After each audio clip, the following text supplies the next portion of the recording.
There was an empty wine glass tipped over on the counter when I came back in. That's what I noticed first. Not the silence. Not the two missing bodies from the couch. Just the way the deep red stain had spread across the marble like a slow, quiet wound. I blinked, set my phone down. The hallway behind me still echoed with the sound of wind and laughter from the garden where the others were. I had only stepped out to take a call. 7 minutes. 8 tops. That's all it took. I walked further in, expecting her to be exactly where I'd left her, cross-legged on the couch, half laughing at Benton's story about setting his kitchen on fire with a microwave burrito. But the couch was empty. Still warm, probably. And there was that wine glass, still dripping, like someone had left in a hurry. Like they didn't want to be seen.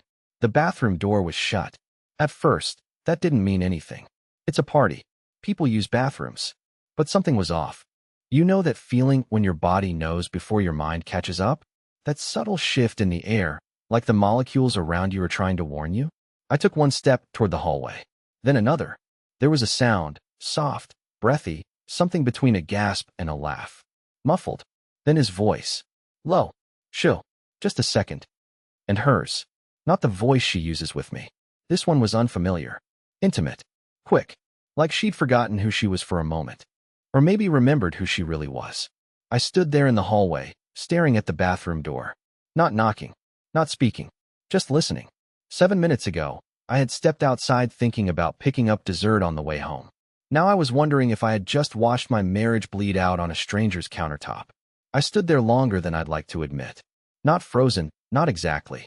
It was more like my body decided to pause reality until I could process the sounds I was hearing. The problem was, I couldn't. I've heard her speak thousands of times. But I'd never heard that voice before. The breathlessness. The urgency. The way she whispered his name like a secret she wanted to keep even from herself. My first instinct was to walk away. Not out of grace or strength or any kind of noble instinct. No, I wanted to walk away so I wouldn't have to know for sure. Because once you know, you can't go back. You can't pretend you didn't hear it. Can't smile at them the next morning like your insides aren't on fire. Can't kiss them goodnight and pretend your lips don't taste like ash. But I didn't walk away. I stayed. I listened. And then something happened that still replays in my mind like a cursed loop. The door opened. Not all the way, just enough for a hand to slip out and grab a napkin from the console table. It was her hand. I recognized the bracelet immediately. I had given it to her 2 birthdays ago, after saving up for weeks. I remember how much she cried when I gave it to her. Said no one had ever seen her like I did. Now that same bracelet disappeared back into the bathroom without a word. Without hesitation. That was it. That broke me. I don't remember making the decision to leave. My legs just turned and walked themselves toward the coat rack. I slipped out the front door so quietly it was almost disrespectful to the chaos unfolding inside me. I didn't say goodbye. Didn't slam anything. Didn't text her. But before I left, I looked back one last time through the window. Just out of some sick self-destructive curiosity, I guess. The curtain had shifted slightly. And in that tiny sliver of space, I saw the two of them. Her with her back to the mirror. Him standing far too close, adjusting his shirt. And she was smiling. Not the fake smile she's been giving me at dinner. Not the exhausted one she uses when she comes home late. This smile was real. Alive. The kind of smile I hadn't seen in months. And I knew, right then, that it wasn't mine anymore. The drive home was the longest 13 minutes of my life. I didn't play music. Didn't open the windows. I just sat in that coffin of silence, replaying every mundane moment of the past year with new, cruel clarity. Every late night, she chalked up to work emergencies. Every time she flinched when I reached for her hand. Every shower taken the second she got home. The puzzle pieces weren't just falling into place. They were slicing me open as they did. Halfway to our apartment, I pulled over. I don't know why. My hands were gripping the steering wheel so tight it felt like I was trying to hold myself together by force. My stomach churned like it was full of broken glass.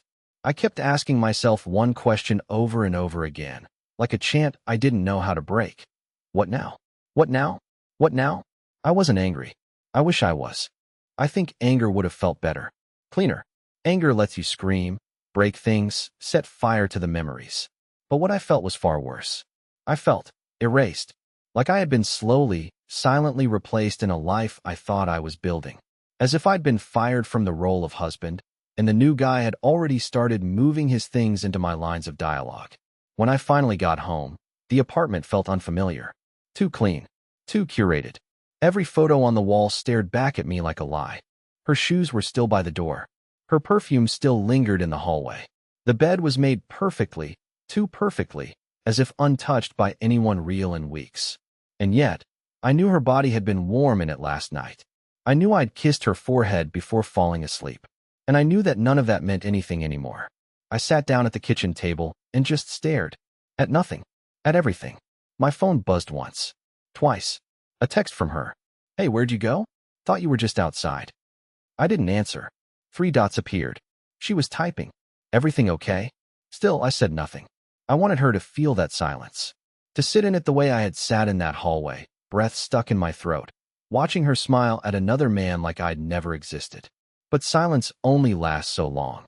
Because the moment I looked at my phone again, I saw the 3rd message. "I'm coming home. Let's talk?" And that's when the panic set in, not because I didn't want to talk, but because I suddenly realized I had no idea what I'd say if I did. I heard the key in the door before I was ready. I don't know what I expected, that she'd text again, that she'd give me time to think, or maybe never come home at all. But no, it was just after midnight, and the click of the lock was like a gunshot in the stillness of our apartment. My body went cold. I didn't move. I just listened to the way she slipped off her shoes, like she lived here. Like nothing had happened. She didn't see me right away. I was sitting in the corner of the living room, lights off, my elbows on my knees like I was a patient waiting for bad news I already knew. She called out softly, like she didn't want to wake me. "Milo." There it was. My name in her voice. The thing that used to feel like home. I didn't answer. I watched her walk into the room. Her expression shifted the second she saw me. Not guilt. Not panic. Just calculation. Like a chess player realizing the opponent hadn't left the board after all. "I thought you left," she said. I looked at her for a long time. She was wearing a different shirt. A pale one I hadn't seen her change into before we left. She noticed me noticing. Her arms crossed, defensive. Maybe even afraid. But I wasn't angry. Still not. Just empty. I said. "You followed me." She tilted her head. "What does that mean?" I stood up slowly. My knees cracked. I hadn't realized how stiff I'd gotten. My voice came out low, hoarse, like I hadn't used it in years. "Tell me what happened in that bathroom." Her face barely flinched. "She's good at this. Too good. What do you think happened? I want to hear it from you." "Milo," she said, in that tone she uses when I forget to buy almond milk or leave the light on in the laundry room. "You're acting crazy." Crazy. That word hit harder than the kiss had. Because now I wasn't just broken, I was being rewritten. Bent into the role of the unstable husband who imagines things. Who reads too much into stuff. I'd seen this tactic before, just never from her. Never aimed at me. I stood outside the door. "Leora," I said slowly. "I heard everything." She froze. Just for a second. Then her eyes narrowed. "So you were spying on me?" I stepped out for a phone call. I came back and the house was quiet. I heard voices. "I heard you." She didn't speak. The air between us tightened. Then she laughed. It was short, sharp, and completely void of humor. "You know, I always wondered if you'd break like this." "Like what?" "Like someone who can't handle being second." And that was when I realized I had lost her long before that party. Long before the kiss. Maybe even before the wedding. I had just been too in love, too hopeful, too soft to see it. But now I saw everything. And I knew what had to come next. She didn't say anything after that last line. She just stood there, her arms crossed like armor, waiting for me to either scream or crumble. But I did neither. I didn't flinch. I didn't move. And for some reason, I think that scared her more than if I'd thrown a chair through the window. It's funny, everyone talks about rage like it's loud, like it explodes. But mine wasn't. Mine sat in my chest like a stone in a still lake. Cold, heavy, permanent. I realized in that moment that no amount of shouting could fix the fracture she had carved into us. No argument would unravel the months of deceit that had silently grown roots between our bedsheets. She walked past me to the kitchen, opened the fridge like this was just another night, grabbed a bottle of water, took a sip, leaned against the counter. Casual, detached. "So what? Now you want a divorce?" she asked, her eyes not meeting mine. "I want the truth," I said. She scoffed. "You already think you know it. Say it anyway." She looked at me for a long time, then shrugged. Fine. I've been seeing him for a few months. It wasn't supposed to be anything. It just happened. You got boring, Milo. You stopped trying. Everything became routine. Dinner, dishes, silence. I needed something to feel alive again. Benton gave me that. There it was. No tearful confession. No regret. Just plain, mechanical betrayal, served cold and unapologetic. Like she was reading me the weather forecast. And that makes it okay? I asked. No, she said. It just makes it real. The word real hit differently. She used to use it to describe our connection, our plans, the nights we stayed up dreaming about places we'd never visit. Now it belonged to someone else. Some other version of her I'd never met. A version that wore new smiles and whispered in bathrooms. I gave you everything, I said, not even meaning to say it out loud. No, she replied. You gave me safety, not everything. That silence after her words felt alive, like it was watching us, measuring us. I could feel something inside me closing. A door, maybe, or a chapter. I won't fight you, I said quietly. If this is who you are now, I'll get out of the way. She looked surprised, not relieved, not pleased, just caught off guard. You're not going to yell? Break something? I don't have the energy to destroy what's already dead. She put down her water. The bottle made a hollow sound against the counter. I didn't think you'd find out like this. You didn't think I'd find out at all. We both stood there, breathing in separate worlds, under the same roof. The lights above us buzzed faintly, like they, too, were trying to fill the silence with anything other than what had just been said. Eventually, she went to the bedroom, shut the door without a word, left me alone in the kitchen with the kind of ache you don't scream about, the kind you just carry. I sat there for hours. At some point, the sky outside started turning blue. Morning was coming, and with it, the realization that nothing would ever be familiar again. I didn't sleep, not even for a second. I just sat there at the kitchen table, watching the sky go from black to bruised gray to a pale, indifferent blue. Morning crept in like a thief, exposing everything the darkness had tried to hide. Dust on the windowsill, a coffee mug still stained with her lipstick, a hair tie she left on the dining chair weeks ago, like she always did. The kind of things that once made a home feel lived in. Now they just felt like proof of how blind I'd been. I heard her get up around 7 o'clock. I didn't look. She didn't say anything as she crossed behind me. The bathroom door opened, closed. The faucet ran. The usual morning routine, executed with clinical precision, as if we hadn't torn each other open the night before. She walked back into the hallway, dressed for work. Hair tied up. No eye contact. You're not going to say anything? I asked, not turning around. She paused. What do you want me to say, Milo? That I'm sorry? I finally looked up. No, I want you to mean it. And I don't think you do. Her mouth opened slightly, then shut. She adjusted her bag on her shoulder. I didn't expect you to act like this. Like what? Like a ghost. I laughed. Not because it was funny, it wasn't, but because the irony was suffocating. That's rich. Coming from the woman who haunted our marriage while I was still in it. She didn't respond. She left. Just like that. The door clicked shut behind her, and I was alone again. The hours after that felt like wet cement. Every second dragged me further into stillness. I didn't eat. I didn't move. I just kept staring at the door, wondering what part of me had died on the other side of it. I picked up her wine glass from last night and set it in the sink. The stain on the counter was still there, dark and stubborn, refusing to be wiped away. At some point, I opened her laptop. I hadn't planned to. But curiosity and grief becomes hunger. You want more pain. You want answers that explain the chaos. You want proof, something physical, something undeniable, something worse than what you already know, because at least then your rage feels justified. I didn't find emails. She was too smart for that. But I found a document, titled with just one word, exit. It wasn't a goodbye letter. It wasn't even written to me. It was a checklist. A literal checklist of how she'd planned to leave me. Timelines. Password changes. A new bank account she'd already opened. Notes on how to transition gently. Whatever the hell that meant. My name was barely mentioned, except once. Wait until Milo is emotionally stable. Avoid conflict. I stared at that line so long it blurred. Then I read it again. And again. Until the weight of it pressed into my spine. She hadn't just betrayed me. She had scheduled it. And still, I wasn't angry. I just felt small. Smaller than I've ever felt in my life. Because it turns out the worst betrayal isn't the one that shatters your trust.